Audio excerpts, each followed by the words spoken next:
اے محبوب، اللہ کا فضل اور رحمت دونوں ملنے پر خوشیاں مناؤ۔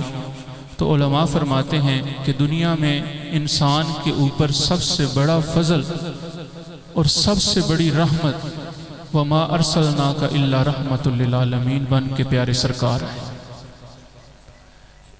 اس لیے ہم آقا علیہ السلام جس دن اس دنیا پر جلوہ فرما ہوئے اس دن کو خوشی کا دن سمجھتے ہیں اور مناتے ہیں، اور اس کو 12 ربیع الاول کہتے ہیں۔ آقا علیہ السلام کے تشریف لانے سے اللہ تعالیٰ کی وحدانیت کا چراغ روشن ہوا۔ لوگوں نے کہا قُلْ هُوَ اللَّهُ أَحَدٌ اللَّهُ الصَّمَدُ، کہ وہ اللہ وحدہ لا شریک ہے۔ میلاد منا کر ہم اصل میں آقا علیہ السلام کے ایک ہونے کا اعلان کرتے ہیں۔ ہم اللہ کریم جل شانہ کہ وحدہ لا شریک ہونے کا اعلان کرتے ہیں میلاد منا کر۔ کیسے کہ ہم جس نبی کو مانتے ہیں، جس نبی کے غلام ہیں، وہ پیدا ہوئے ہیں، اس لیے جس دن کوئی پیدا ہو وہ خدا نہیں ہو سکتا۔ اس لیے میلاد جو ہے وہ آقا علیہ السلام کا ہم جو مناتے ہیں، یہ اللہ تعالیٰ کی وحدانیت کا ہم اعلان کرتے ہیں کہ اللہ کی ذات ایک ہے۔ اللہ کے جو حبیب ضرور ہیں پیارے آقا علیہ السلام، اور آقا علیہ السلام پیدا ہوئے ہیں، جو پیدا ہو وہ خدا نہیں ہو سکتا۔ دوسری چیز، آقا علیہ السلام دنیا میں تشریف لائے تو انسان کو نہیں تھی انسانیت میسر، انسان کو تو نے آ کر انسان کر دیا ہے۔ ایک مرتبہ پیارے آقا علیہ السلام صحابہ کی جماعت بیٹھی ہوئی تھی، آقا علیہ السلام تشریف لائے۔ جیسے آپ میں ہم سب لوگ مل کے بیٹھے ہوئے ہیں، ایسے صحابہ کرام تشریف فرما تھے۔ تو آقا علیہ السلام تشریف لائے۔ آقا علیہ السلام نے پوچھا صحابہ سے، اے میرے صحابہ کس لیے بیٹھے ہو؟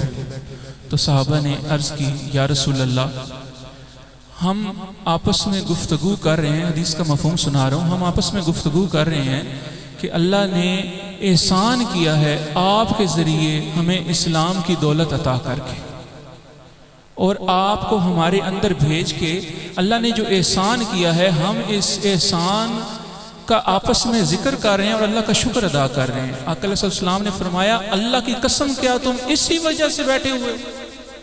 صحابہ نے عرض کی، یا رسول اللہ، اللہ کی قسم اٹھا کے ہم کہتے ہیں کہ ہم صرف اسی وجہ سے بیٹھے ہوئے۔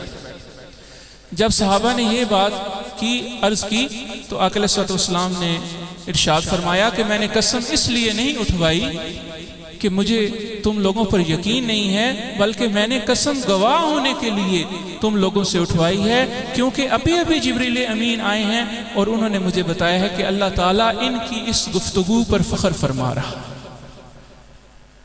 اللہ تعالیٰ ان کی اس گفتگو پر فخر کر رہا ہے، اور فرشتوں کے اندر ذکر ہو رہا ہے کہ یہ صحابہ جو ہیں وہ پیارے آقا علیہ السلام کے آنے کی خوشی میں بیٹھے ہوئے ہیں مل کے اور گفتگو کر رہے ہیں۔ سویبہ حضور علیہ السلام کا چچا ابو لہب، اسلام کا جب آقا علیہ السلام نے دین اسلام کا اعلان کیا تو سب سے بڑا دشمن بن کے ابو لہب سامنے آیا، لیکن جب آقا علیہ السلام دنیا میں تشریف فرما ہوئے، جلوہ گر ہوئے، تو ابو لہب نے اپنی لونڈی سویبہ کو ایک انگلی کے اشارے سے آزاد کر دیا۔ بھتیجا پیدا ہونے کی خوشی میں سویبہ لونڈی کو انگلی سے آزاد کیا۔ تو اس کے مرنے کے بعد میں تو وہ کفر کے اوپر مرا، لیکن مرنے کے بعد کیا ہوا کہ خواب میں گھر کے افراد میں سے کسی نے خواب میں دیکھا تو پوچھا تمہارے ساتھ کیا بیت رہی ہے؟ اس نے کہا کہ بڑا دردناک عذاب ہے، لیکن وہ وقت یا دن جب آتا ہے جب پیارے آقا علیہ السلام کی پیدا ہونے کی خوشی میں اپنے بھتیجے کی میں نے انگلی سے آزاد کیا تھا سویبہ لونڈی کو، تو مجھے اس انگلی سے پانی ملتا ہے جس سے میرے عذاب میں کمی ہو جاتی ہے۔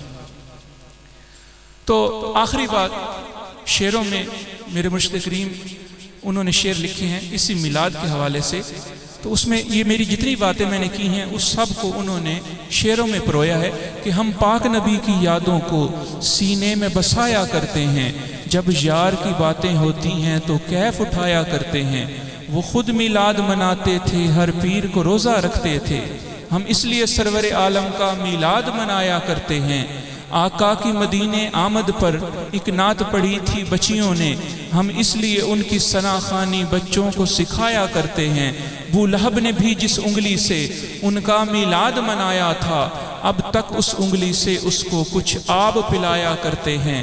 اور آخری شعر چودھری منیر حسین صاحب کی نظر ہے کہ ایمان غلام رسول کا ہے، مغفور ہوئے انشاءاللہ جو لوگ محبت سے ان کا میلاد منایا کرتے ہیں۔ اللہ تعالیٰ آپ کو اور مجھے عمل کی توفیق عطا فرمائے۔ اور یہ میلاد کی جو ہم محفلیں سجا رہے ہیں، ایک بزرگوں سے میں نے سنا کہ 3 چیزیں کریں اس سے رزق میں اضافہ ہوگا، تو ان 3 چیزوں کے نام بتا دیتے ہیں۔ آپ نے فرمایا ایک اللہ کا شکر ادا کرنے سے رزق میں اضافہ ہوتا ہے، دوسری بات فرمائی کہ خرچ کرنے سے رزق میں اضافہ ہوتا ہے، اور تیسری بات جو ان بزرگوں نے فرمائی کہ حضور علیہ السلام کا میلاد منانے سے رزق میں اضافہ ہوتا ہے۔ اللہ تعالیٰ آپ کو مجھے عمل کی توفیق عطا فرمائے۔